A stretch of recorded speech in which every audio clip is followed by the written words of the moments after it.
Toby is a tram engine. He has cow catchers and side plates and doesn't look like a steam engine at all. He takes freight cars from farms and villages to the main line and is cheerful to everyone he meets.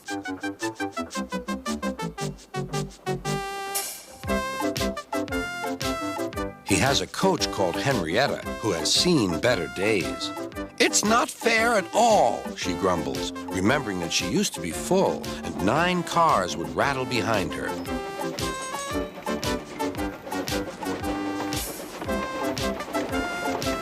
Now there are only 3 or 4, for the farms and factories send their goods mostly by truck.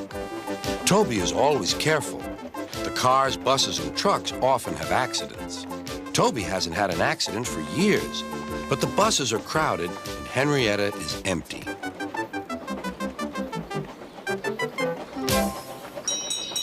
A lady and a stout gentleman stood on Toby's platform. He was, of course, Sir Topham Hatt, but Toby didn't know this yet. "Come on, grandfather," cried the children. "Do look at this engine." "That's a tram engine, Stephen," said Sir Topham Hatt. "Is it electric?" asked Bridget. "Whoosh!" hissed Toby. "Shh," said her brother. "You've offended him." "But trams are electric, aren't they?" "They are mostly, but this is a steam tram." "May we go in it, grandfather, please?" "Stop," said Sir Topham Hatt to the conductor. They all scrambled into Henrietta. "Hip, hip, hooray!" chanted Henrietta. But Toby didn't sing. "Electric indeed, electric indeed," he snorted. He was proud of being a steam train. "What is your name?" asked Sir Topham Hatt. "Toby, sir." "Thank you, Toby, for a very nice ride."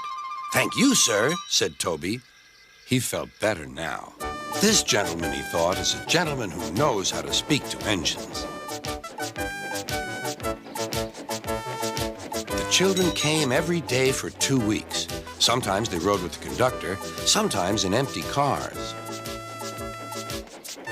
On the last day of all, the driver invited them into his cab. All were sorry when they had to go away. And Sir Topham Hatt and his family thanked everyone. "Come again soon," replied Toby. We will," called the children. And they waved till Toby was out of sight. The months passed. Toby had few cars and fewer passengers. "Our last day, Toby," said his driver one morning. "The manager says we must close tomorrow." That day, everyone wanted the chance of a last ride. The passengers joked and sang, but Toby and his driver wished they wouldn't.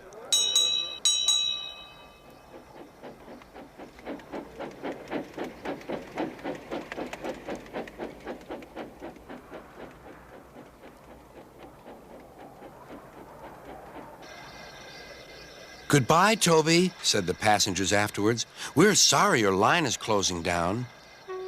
"So am I," said Toby.